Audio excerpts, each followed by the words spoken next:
নবনীরদ নিন্দিত কান্তিধরম রস সাগর নাগর ভূপবরং। हम लोग भागवतम में स्कंद 4 में है। आज हम लोग अध्याय 11 करेंगे। युद्ध बंद करने के लिए ध्रुव को स्वयंभुनि मनु की सलाह। श्लोका 1। मैत्रेय उवाच मैत्रेय उवाच निशम्य गदतामेव ऋषीणाम् निशम्य गदताम् एवं ऋषीणाम् निशम्य गदतामेवं निशम्य गदताम् एव ऋषीणां धनुषी ध्रुव ऋषीणां धनुषि ध्रुवः सन्देतस्त्रम् उपस्पृश्य सन्ददे अस्त्रम् उपस्पृश्य यन्नारायण निर्मितम्। यन्नारायण निर्मितम्। पढ़िए।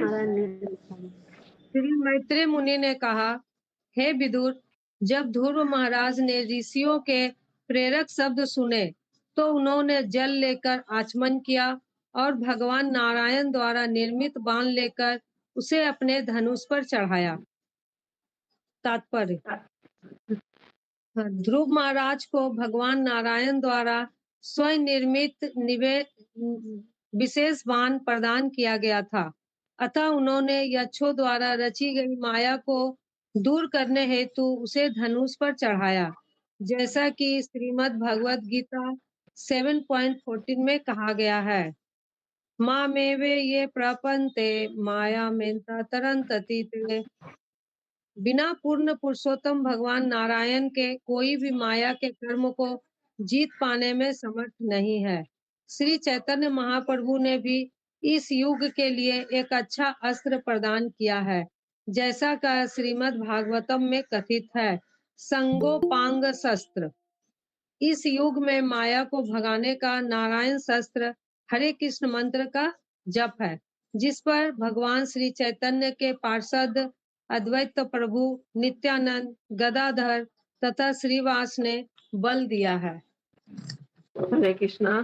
तो यहाँ पर ध्रुव महाराज भगवान नारायण का एक उनके पास विशेष अस्त्र था, तो वो यहाँ पे वो दूर करने के लिए माया को उसको तो चलाए, क्योंकि भगवान के नारायण के बिना कोई भी कर्म को जीत नहीं सकता है। श्लोका 2। संदीयमान एतस्मिन् माया गुह्यक निर्मिता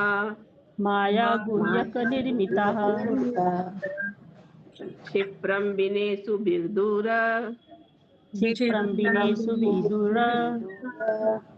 क्लेशा ज्ञानोदये यथा।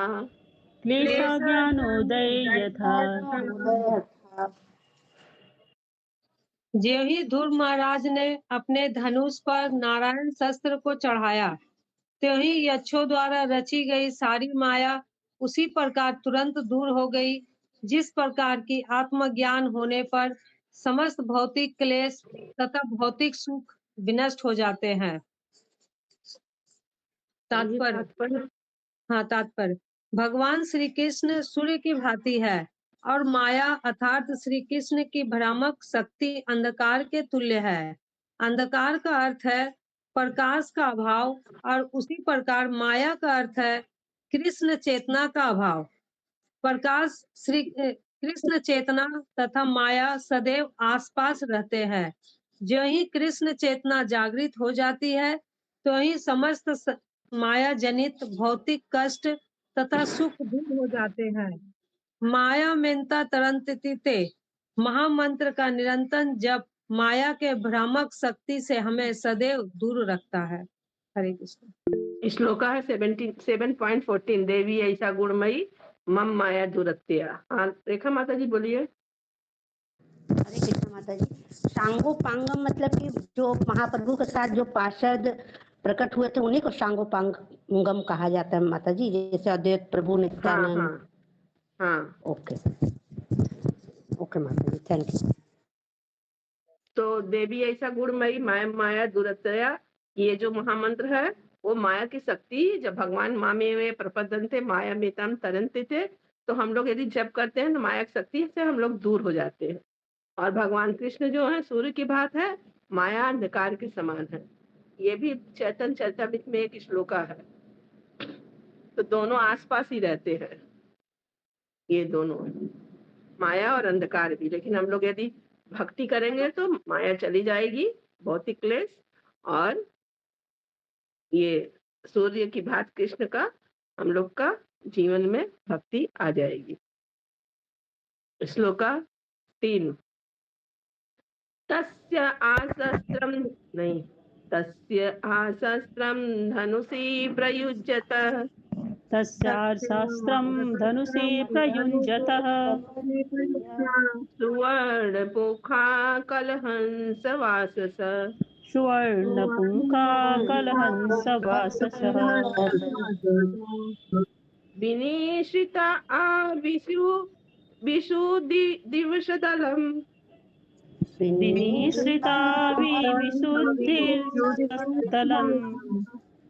यथा वनं भीमरवासि खण्डनी, यथा वनं भीमरवासि खण्डिनः।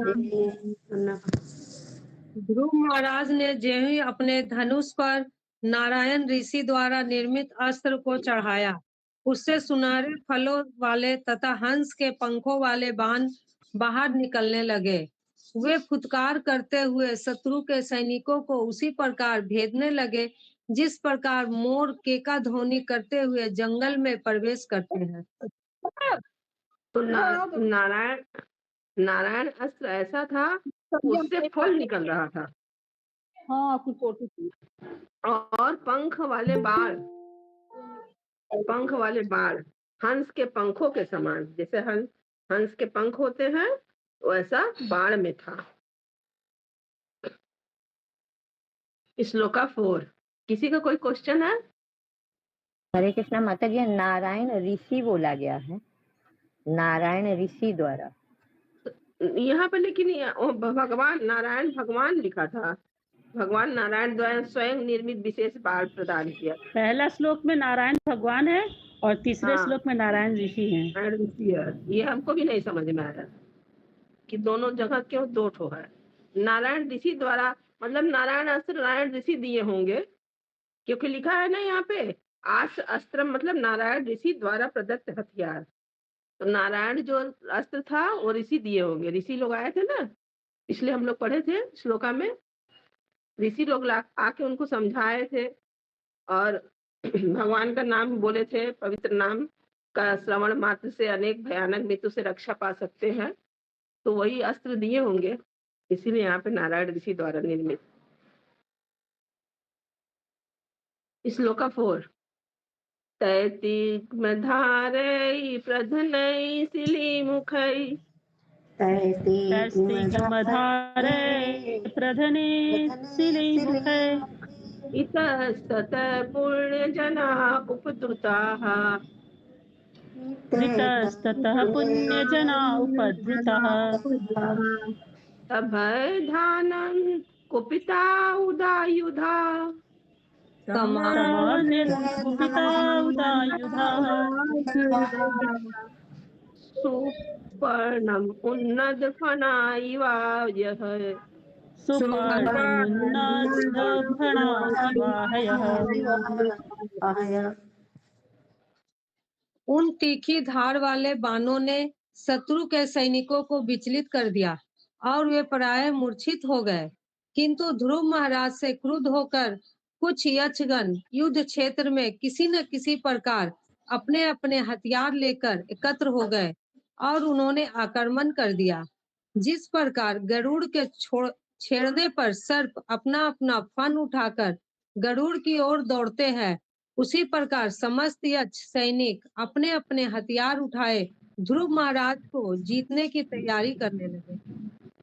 तो जब गरुड़ लोग जो होते हैं सर्प को मार डालते हैं, लेकिन जब गरुड़ लोग आक्रमण करते हैं तो सारे सर्प एक साथ मिल जाते हैं और मिल के तब गरुड़ के ऊपर आक्रमण करते हैं। उसी प्रकार ये यक्ष सैनिक लोग अपने अपने हथियार लेकर ध्रुव महाराज की ओर दौड़ने लगे, क्योंकि उन्होंने नारायण अस्त्र चलाया था। सतान पृषत कर भी धावतो मृधे, सतान पिसकर विधावतो मृधे, निक्षिप्य बाहु ऋषो रूपेरो धरो धरान, निकृत बाहुशिरोधरो धरान्, नीलालोकं परमार्कमण्डलम्, निनाय लोकं परमर्कमण्डलम्, व्रजन्ति निर्भिद्य युम्यध्वरेतस, व्रजन्ति निर्भीद्यमुद्धरेतसः।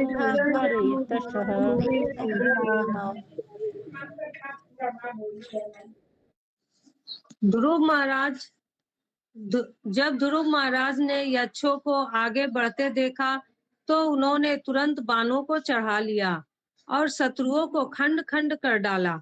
शरीर से बाहु, पांव, सिर तथा उदर अलग अलग करके उन्होंने यक्षों को सूर्यमंडल के ऊपर स्थित लोकों में भेज दिया, जो केवल श्रेष्ठ ऊर्ध्व रेता ब्रह्मचारियों को प्राप्त हो पाता है। तो ध्रुव महाराज इतने भक्त थे अच्छे कि यक्ष लोग को मार मार के भेज दिए कि हाँ, सूर्य मंडल के ऊपर स्थित लोक में भी, मतलब स्वर्ग में, जो वहां पे ऊर्ध्व रेता ब्रह्मचारी लोग जो होते हैं, उन लोग को जो केवल स्वर्ग लोक प्राप्त होता है। तात्पर्य श्री भगवान या उनके भक्तों द्वारा वध किया जाना अभक्तों के लिए शुभ होता है। ध्रुव महाराज ने यक्षों का अंधाधुंध वध किया था, किंतु इससे उन्हें उस लोक की प्राप्ति हुई जो केवल उन ऊर्ध्व रेता ब्रह्मचारियों को प्राप्त होता है, जो कभी अपने वीर्य के संकलन नहीं करते, जिस प्रकार निर्विशेष ज्ञानी अथवा श्री भगवान द्वारा वध किए असुर ब्रह्मलोक या सत्यलोक को प्राप्त करते हैं, उसी प्रकार भगवान के भक्तों द्वारा वध किए गए लोग भी सत्यलोक को जाते हैं। यहाँ पर वर्णित सत्यलोक तक पहुँचने हेतु सूर्यलोक के ऊपर उठना होता है। अतः वध करना सदा ही बुरा नहीं होता। यदि वध श्री भगवान द्वारा या उनके भक्त द्वारा अथवा किसी महान यज्ञ के लिए होता है, तो उस जीव का वध हुआ उसके लिए यह लाभप्रद होता है। श्री भगवान अथवा उनके भक्तों के द्वारा किए गए वध की तुलना में तथाकथित भौतिक अहिंसा नगण्य है। यहाँ तक कि जब कोई राजा अथवा राजसत्ता किसी हत्यारे का वध करती है, तो वह हत्यारे के लिए लाभप्रद होता है, क्योंकि इससे उसके सारे पापमय बंधन छूट जाते हैं। इस श्लोका का महत्वपूर्ण शब्द उद्धव रेतसा है, जिसका अर्थ है ऐसा ब्रह्मचारी जिसका वीर्य कभी भी संकलित नहीं हुआ हो। वेदों में कहा गया है कि ब्रह्मचारी इतना आवश्यक है कि भले ही कोई तपस्या या वेदों में बताए गए अनुष्ठान करे या ना करे, किंतु यदि वह शुद्ध ब्रह्मचारी रहता है तो वीर्य को संकलन नहीं करता है, तो उसके कारण वह मृत्यु के बाद सत्य लोक को जाता है। सामान्यतः कामी जीवन समस्त संसारिक क्लेशों की जड़ है। वैदिक सभ्यता में विषयी जीवन पर अनेक प्रकार से अंकुश लगाया जाता है। सारी सामाजिक व्यवस्था के संपूर्ण जनसंख्या में से केवल गृहस्थों की सीमित काम भोग करने की अनुमति प्राप्त होती है। अन्य लोग काम भोग से दूर रहते हैं। विशेषकर इस युग के लोग वीर्य धारण करने के लाभ से परिचित नहीं है। फलस्वरूप वे नाना प्रकार के भौतिक गुणों में फंसकर केवल जीवन संघर्ष में लगे रहते हैं। ऊर्ध्व रेतसा शब्द विशेष रूप से मायावादी सन्यासों को इंगित करता है, जो तपस्या के कठिन नियमों को पालन करते हैं। श्रीमद् भगवद गीता 8.16 में श्री भगवान का कथन है कि भले ही कोई ब्रह्मलोक को क्यों न प्राप्त कर ले, उसे पुनः नीचे आना पड़ता है। अब्रह्म भुवना लोका पुनर्वर्तिता न अर्जुना।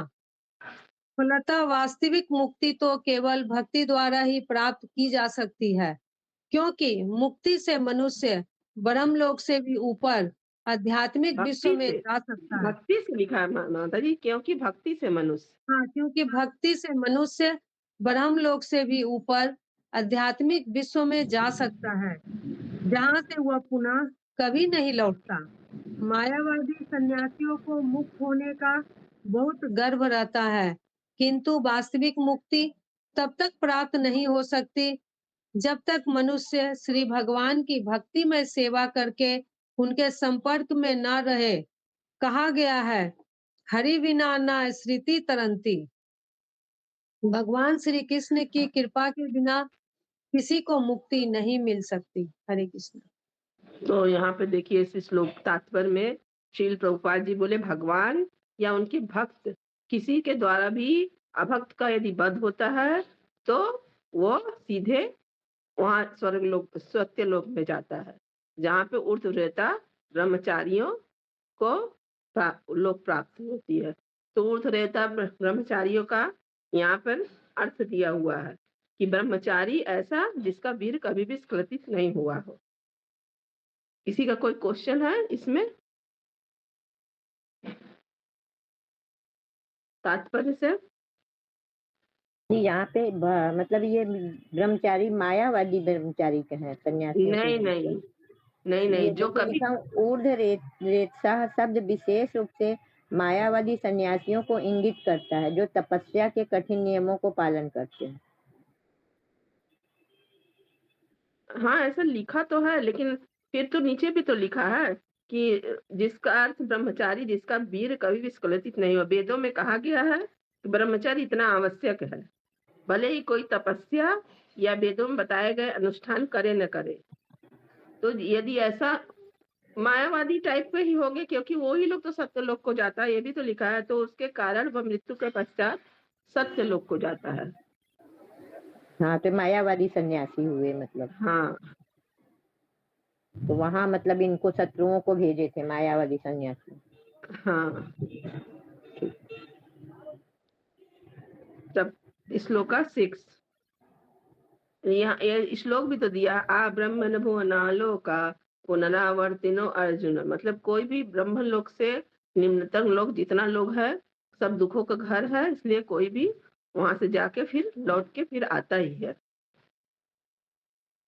खाली वास्तविक मुक्ति जो होती है भक्ति को ही प्राप्त, भक्त लोग को ही प्राप्त होती है, क्योंकि वो क्या होता है ब्रह्म लोक से भी ऊपर जाता है, तो वहां से वो लौट के फिर नहीं आता।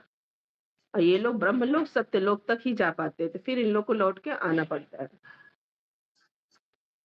ठीक है माता जी। हरे कृष्ण माता जी। हाँ, हरे कृष्ण। बोलिए।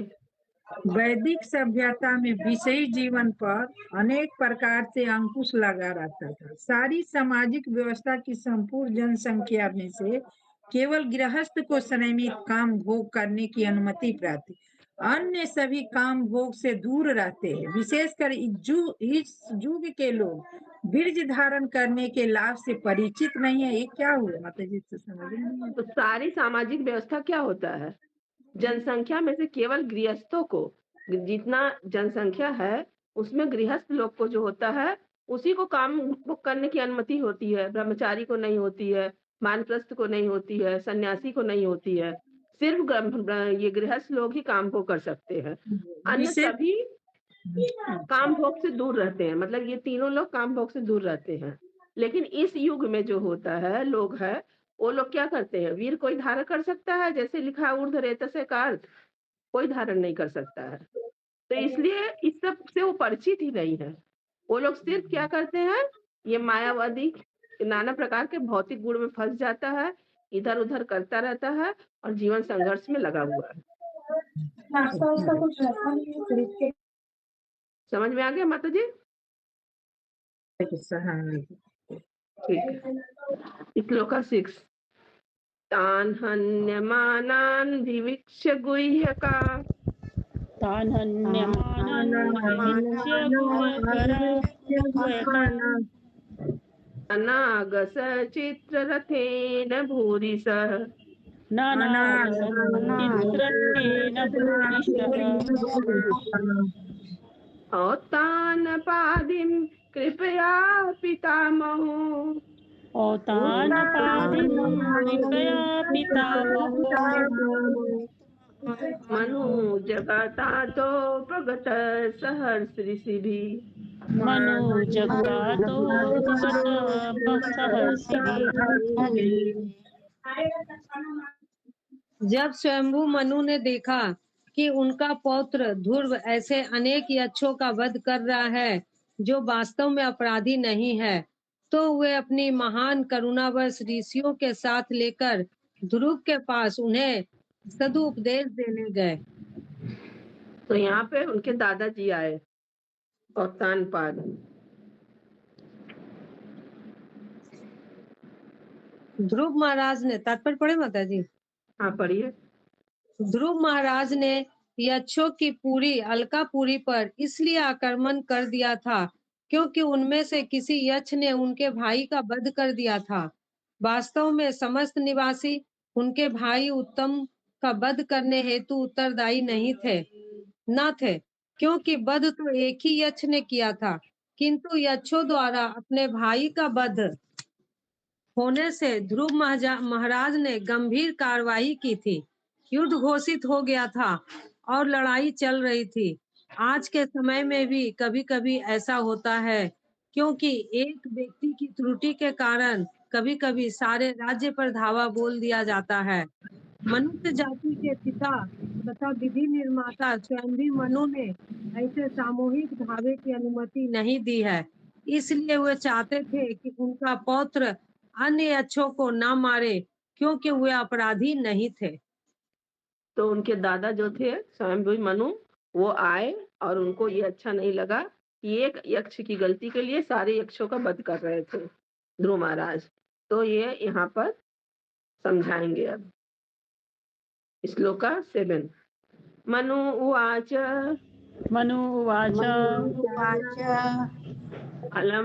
अलम वत्सातिरोषेण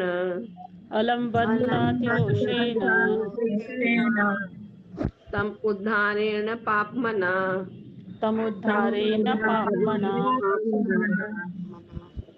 येन पुण्यजना एतान्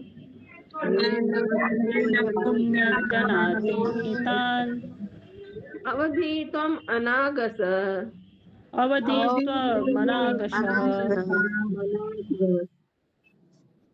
श्री मनु ने कहा, हे पुत्र, बस करो, वृथा क्रोध करना अच्छा नहीं है। यह तो नर के जीवन का मार्ग है। अब तुम यक्षों को मारकर अपनी सीमा से परे जा रहे हो, क्योंकि ये वास्तव में अपराधी नहीं है। तात्पर्य, इस श्लोका में अति रोशन शब्द का अर्थ है अनावश्यक क्रोध से। जब ध्रुव महाराज सम्यक क्रोध की सीमा लांघ गए, तो उनके पितामह स्वयंभी मनु ने आगे पाप कर्म करने से बचाने हेतु तुरंत वहां आए।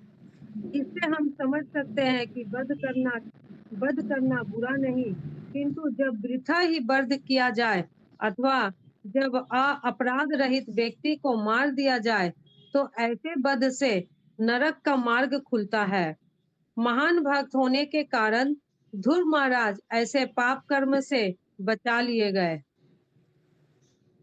क्षत्रिय को राज्य में शांति तथा व्यवस्था कायम रखने हेतु वध करने की अनुमति दी गई है, किंतु उसे अकारण वध करने या हिंसा करने की छूट प्राप्त नहीं है। हिंसा से नरक के जीवन का मार्ग प्रशस्त होता है, किंतु राज्य में शांति व्यवस्था बनाए रखने हेतु वह आवश्यक भी है। यहाँ पर स्वयंभी मनु ने ध्रुव महाराज को यक्षों को वध करने से रोका, क्योंकि उनमें से केवल एक ही उनके भाई उत्तम की हत्या के लिए दंडनीय था। सभी नागरिक। आवाज कम क्यों हो गया माता जी? किसी का खुला हुआ है, रेखा माता जी का साउंड आ रहा है खुला हुआ। सभी यक्ष नागरिक दंडनीय नहीं थे, किंतु हम देखते हैं कि आधुनिक युद्ध पद्धति में निर्दोष नागरिक पर आक्रमण किए जाते हैं। स्वयंभी मनु के नियमानुसार ऐसी युद्ध पद्धति अत्यंत पापपूर्ण है। यही नहीं, इस समय सभ्य राष्ट्रों द्वारा वृथा ही निर्दोष पशुओं को मारने हेतु अनेक पशुवध केंद्र चलाए जा रहे हैं। जब किसी राष्ट्र और शत्रु आक्रमण करते हैं तो नागरिक को सामूहिक जनसंहार उनके अपने पाप कर्मों का फल माना जाना चाहिए। यही प्रकृति का नियम है। तो हरे मनु कृष्ण। हरे कृष्णा। तो मनु के अनुसार ऐसी युद्ध पद्धति जो ध्रुव महाराज कर रहे थे वो अत्यंत पापपूर्ण थी। इसलिए यहाँ पे देखिए उसका दिया गया है कि पशुओं को मारने के लिए भी जो अनेक कसाई घर चले जा रहे हैं ये भी पाप में ही है।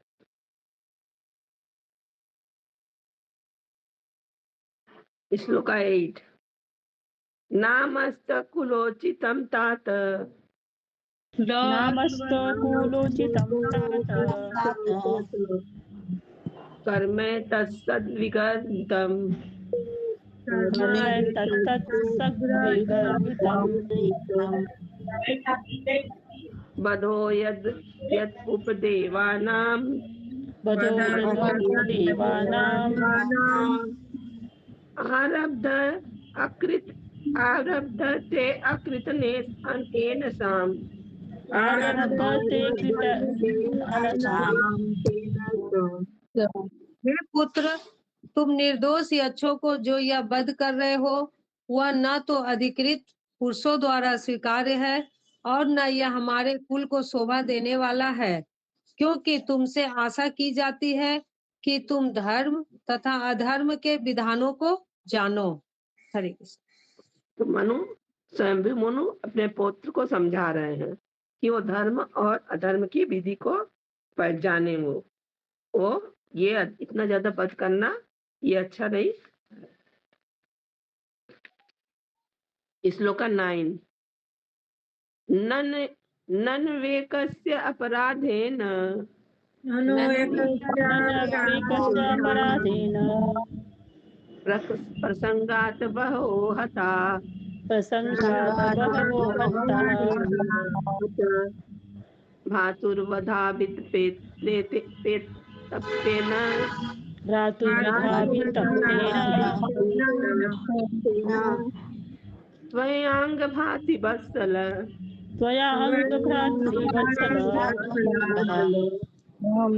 हे पुत्र, यह सिद्ध हो चुका है कि तुम अपने भाई के प्रति कितने वात्सल्य हो और यक्षों द्वारा उसके मारे जाने से तुम कितने संतप्त हो।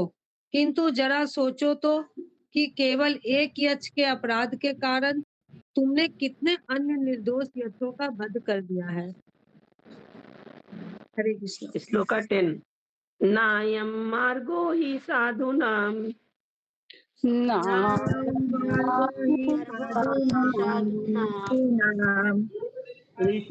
ऋषिकेशानुवर्तिनां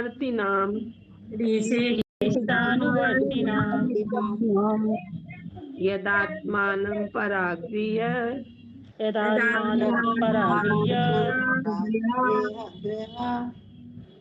पशुवत भूतवैशसं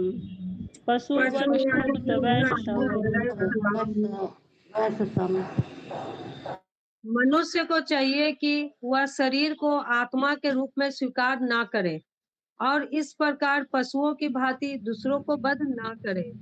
पूर्ण पुरुषोत्तम भगवान की भक्तिमय सेवा के पथ का अनुसरण करने वाले साधु पुरुष ने इसे विशेष रूप से वर्जित किया है। साधु नांग ऋषिकेशा अनुवर्तिनाम शब्द अत्यंत महत्वपूर्ण है। साधु पुरुष कौन है? साधु पुरुष वह है जो भगवान ऋषिकेश के सेवा के पथ का अनुसरण करता है। नारद पंचरात्र में कहा गया है कि ऋषिकेश सेवनम भक्ति रुच्यते। अपनी इंद्रियों द्वारा पूर्ण पुरुषोत्तम भगवान की अनुकूल सेवा करने की विधि भक्ति कहलाती है। अतः जो व्यक्ति पहले से श्री भगवान की भक्ति में लगा है वह इंद्र तृप्ति में क्यों प्रवृत्त हो। यहाँ पर स्वयंभी मनु ने ध्रुव महाराज को उपदेश दिया है कि वे श्री भगवान का शुद्ध दास है, तो फिर वे वृथा ही पशुओं की तरह देहात्म बुद्धि में क्यों प्रवृत्तित हो रहे हैं। एक पशु सोचता है कि दूसरा पशु उसका आहार है, अतः देहात्म बुद्धि बस एक पशु दूसरे पर आक्रमण करता है। मनुष्य को और विशेष रूप से श्री भगवान के भक्त को ऐसा नहीं करना चाहिए। साधु को अर्थात भक्त को पशुओं का वृथा वध नहीं करना चाहिए। हरे कृष्ण। तो पशु की तरह व्यवहार नहीं करना चाहिए, ऐसा स्वयंभू मनु समझा रहे हैं। किसी का कोई क्वेश्चन है तात्पर्य से? ऋषिकेश भगवान है और ऋषिकेश का अर्थ होता है कि इंद्रियों द्वारा भगवान की समुचित सेवा किया जाए। ऋषिकेश सेवनम। श्लोका 11। सर्वभूतात्म भावेन सर्वभूतात्म भावेन भूतावासं हरिं भवान् भूतावासं हरिं भवान् आराध्ययापतुराध्यम् आराध्यापदुराध्यम् विष्णु तत् परम पदम। विष्णु तत्परम पदम्। वैकुंठ लोक में श्री हरि के धाम को प्राप्त करना अत्यंत दुष्कर है, किंतु तुम इतने भाग्यशाली हो कि समस्त जीवात्माओं के परम धाम श्री भगवान की पूजा द्वारा तुम्हारा उस धाम को जाना निश्चित हो चुका है। तात्पर्य: समस्त जीवात्माओं के भौतिक शरीर तब तक विद्वान नहीं रह सकते जब तक उनमें आत्मा तथा परमात्मा का वास न हो। आत्मा परमात्मा पर निर्भर है, जो परमाणु में भी उपस्थित है। अतः प्रत्येक वस्तु, चाहे वह भौतिक हो अथवा आध्यात्मिक, उसके श्री भगवान पर निर्भर रहने के कारण श्री भगवान को यहाँ भूतावास कहा गया है। जब स्वयंभू मनु ने यह युद्ध बंद करने हेतु कहा, तो क्षत्रिय होने के नाते ध्रुव महाराज अपने पितामह स्वयंभू मनु से तर्क कर सकते थे।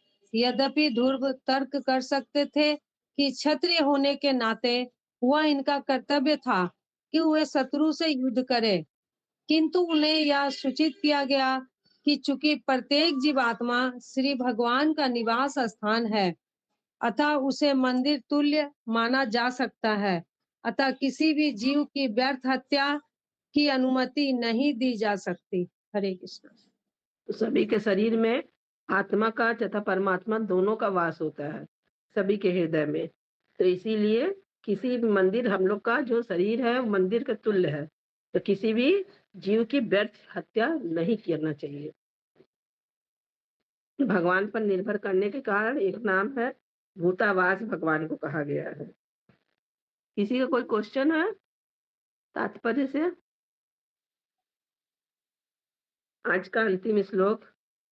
सतम हरे अनुद्य तस्तत् सत्वं हरेरन्यतस्तत्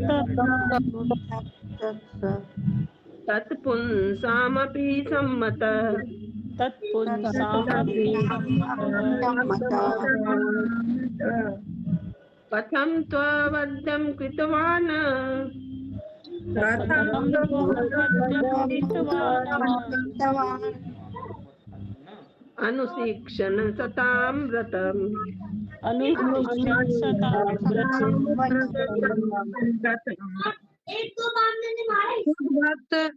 शुद्ध भक्त होने के कारण श्री भगवान सदैव तुम्हारे बारे में सोचते रहते हैं और तुम भी उनके सभी विश्वस्त भक्तों द्वारा मान्य हो।